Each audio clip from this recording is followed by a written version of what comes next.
આ हेडलाइन प्रायोजक છે पतंजलि हनी, प्योरिटी के 100 से अधिक पैरामीटर्स पर 100% खरा। पतंजलि गाय का घी, माँ का भरोसा, प्यार से परोसा। जम्मू काश्मीर में सेनाનું एक्शन यथावत तो दिल्ली में प्रधानमंत्री मोदीના નિવાસે મહત્વની બેઠક। રક્ષામંત્રી રાજનાથસિંહ પીએમ મોદી સાથે કરશે બેઠક।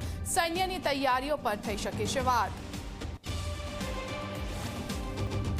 સુરતમાં રોગચાળાને કાબૂમાં લેવામાં તંત્ર રહ્યું નિષ્ફળ। તાવ ઝાડા ઉલટીના કારણે વધુ 2 લોકોના મૃત્યુ। કોર્પોરેશનની ટીમે સોસાયટીમાં પાણીના નમૂના લઈ તપાસ હાથ ધરી।